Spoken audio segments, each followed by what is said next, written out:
karung.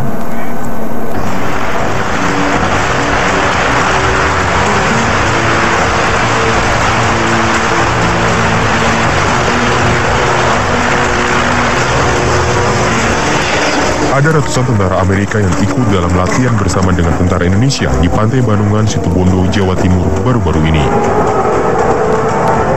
Dengan membawa berbagai peralatan perang canggih, tentara Amerika berupaya menunjukkan tingginya kemampuan militer mereka.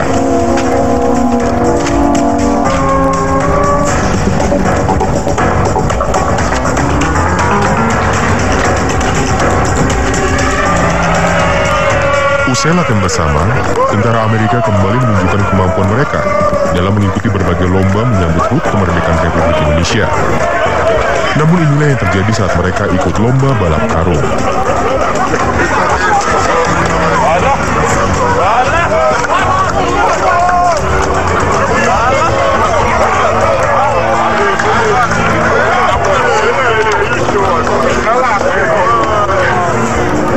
Atau ikut lomba bakyak panjang.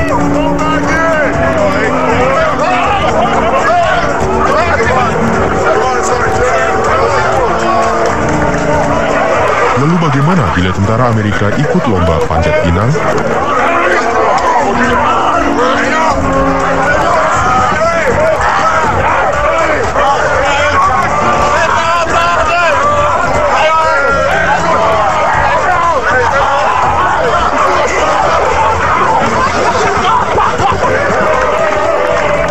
Tentu saja berbagai lomba yang digelar untuk memupuk kekompakan antar militer kedua negara. Demikian laporan Heri Sampurno dari Situbondo, Jawa Timur. Miris, angkot pemantau pencuri kotak amal masjid di Parepare, Sulawesi Selatan dapat diringkus polisi. Ternyata pelakunya masih pelajar SMP. Miris. Inilah rekaman kamera pemantau atau CCTV Masjid Komplek Islamic Center Parepare saat pelaku pencurian kotak amal masjid beraksi. Setelah memastikan tak ada orang lagi dalam masjid, si pelaku baru mencoba menggasak isi kotak amal.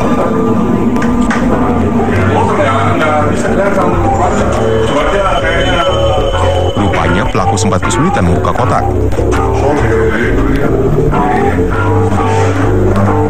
Pelaku kemudian membawa kotak amal ke bagian depan masjid.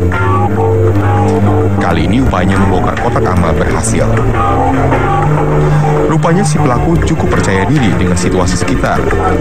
Ia tak langsung kabur, melainkan menghitung uang hasil curian di dalam masjid terlebih dahulu. Namun pelaku tak sadar, aksinya terekam kamera CCTV. Berkat rekaman CCTV inilah, polisi dapat dengan cepat membekuknya. Ternyata si pelaku FH masih duduk di bangku SLTP. Tersangka mengaku sudah 2 kali mencuri kotak amal di masjid itu. Uang hasil curian ia gunakan untuk jajan sekolah dan membeli rokok.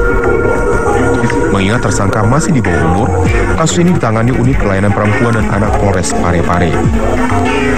Demikian laporan Rusdi Jafar dari Parepare, Sulawesi Selatan. Proklamasi kemerdekaan Republik Indonesia yang ke-70 sudah dekat. Dan seperti biasa di berbagai daerah digelar berbagai macam lomba untuk memeriahkan peringatan ulang tahun proklamasi. Ya, di Solo, Jawa Tengah, Presiden Joko Widodo ikut lomba balap karung.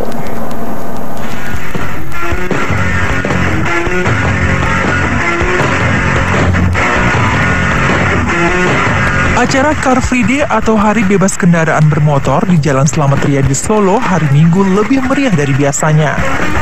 Jelang peringatan HUT Proklamasi Kemerdekaan Indonesia, di sini digelar aneka lomba. Salah satunya lomba balap karung. Pesertanya bisa siapa saja. Tapi agar lebih meriah, para peserta menggunakan topeng tokoh-tokoh yang kerap menjadi inspirasi dalam membangun Indonesia.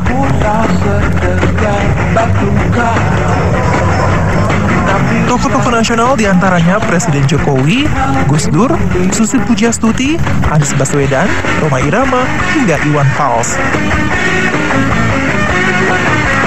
Dan yang usia 70 harus dirayakan dengan sangat-sangat istimewa. Dan ini para idola kita semuanya. Dari dangdut, dari tokoh-tokoh yang luar biasa. Ini idola. Dan mereka anak-anak Jakarta Solo, mereka harus punya idola.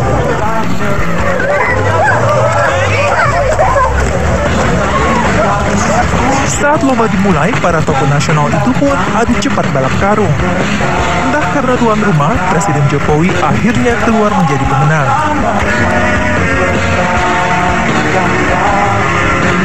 Disusul Menteri Susi Pujiastuti dan di tempat ketiga Gubernur DKI Ahok. Lomba peringatan Hari Proklamasi ini pun berlangsung meriah dan menjadi hiburan masyarakat.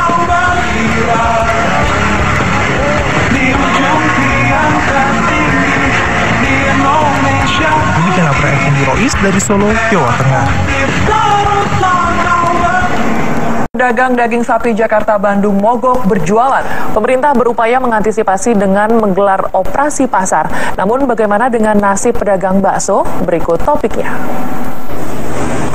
Puluhan pedagang daging sapi yang biasa berjualan di Pasar Palmerah, Jakarta Pusat memilih mogok berjualan mulai hari Minggu. Para pedagang memasang spanduk mogok berjualan selama 4 hari. Aksi ini mereka lakukan sebagai bentuk protes terhadap pemerintah akan merangkaknya harga daging sapi pasca Lebaran. Penyebabnya pasokan daging sapi lokal masih minim, sementara impor daging dikurangi pemerintah. Kondisi serupa juga terjadi di Bogor, Jawa Barat. Para pedagang memilih mogok berjualan. Harga daging sapi di pasar ini sudah mencapai Rp130.000 per kilogram. Sedangkan di Bandung, Jawa Barat, mengantisipasi mogok berjualan pedagang daging sapi, pemerintah setempat bersama Badan Urusan Logistik menggelar operasi pasar. Dalam operasi pasar, ada 250 ton daging sapi yang disiapkan setiap hari, dengan harga jual Rp90.000 per kilogram. Yang saya tahu, pemerintah melalui Dinas Perdagangan Kabupaten, Provinsi, termasuk Kementerian Perdagangan, tidak ada perintah untuk melakukan mogok. Tadi ada salah pengertian dari mereka menganggap bahwa yang memerintahkan mogok itu adalah dari pemerintah. Itu tidak, pemerintah justru hadir pada saat ini menyajikan daging yang mungkin dibutuhkan oleh masyarakat. Namun pedagang daging sapi kecewa dengan operasi pasar daging sapi. Kalau memangnya bulog untuk komersil ke pedagang, silakan aja ke pedagang, bukan ke masyarakat yang di sini gitu. Jadi tahu kalau pedagang itu jual mahal, tahu. Karena kita berhenti jualan di sini daging, tahu-tahu di sini kan ada jualan pihak dari bulog. Jadi masyarakat, oh ini ada daging murah, ini daging murah. Itu. Jadi kalau misalnya pemerintah mihak ke pedagang atau mihak ke masyarakat pedagang, udah aja langsung ke pedagang. Dampak mogok pedagang daging sapi telah membuat pedagang bakso di Bandung cemas. Mereka mengaku memiliki stok daging sapi, bahan baku membuat bakso hanya cukup untuk 2 hari ke depan. Jika mogok pedagang daging sapi terus berlanjut, para pedagang bakso juga terpaksa berhenti berjualan dulu. Sebelumnya, pemerintah sudah berencana membuka keran impor 50.000 sapi dari berbagai negara. Namun, impor sapi tetap harus berdasarkan evaluasi Kementerian Pertanian. Demikian laporan tim Liputan Topik. Mengangkut rombongan pengantin terguling di hutan karet. Diduga rem bus blong saat melewati jalan menurun. Bus berukuran 3/4 dari perusahaan otobus Arisa Putra ini minggu siang terbalik di tengah jalan di kawasan hutan karet Desa Bojonglarang, Kabupaten Pekalongan Tengah. Sebelum terguling di tengah jalan, bus berisi rombongan pengantin asal Wonosobo yang dikemudikan Carito melintasi jalan menurun di Desa Bojonglarang. Namun saat berada di jalan menurun dengan tebing di salah satu sisinya, bus tiba-tiba mengalami rem blong. Carito, sang supir, terpaksa mengarahkan busnya ke tebing. Akibatnya, bus berisi 27 orang penumpang terbalik setelah sebelumnya membentur tebing. Walaupun bus rusak parah, namun seluruh penumpangnya selamat dan hanya 5 orang yang mengalami luka ringan. Pengalaman normal, loro tak operasi jiwa, begitu tak oper, kan belum. Terus diantamkan kemana ini Pak? Ke kiri terus. Ke kiri ya, ketimbang nanti malah jadi fatal ya Pak? Iya. Bawa penumpang berapa Pak? Ya sekitar 27 lah, 27. Untuk tempat duduk sendiri berapa ini Pak? 27. Satuan Lalu Lintas Polres Pekalongan yang tiba di lokasi menanyai sang supir seputar kondisi rem dari bus yang dibawanya. Akibat kecelakaan ini, jalur lalu lintas Pekalongan Banjarnegara sempat terhambat karena jalur tersebut adalah jalur utama yang kondisinya sempit. Demikian Otto Susilo melaporkan dari Pekalongan, Jawa Tengah. Kita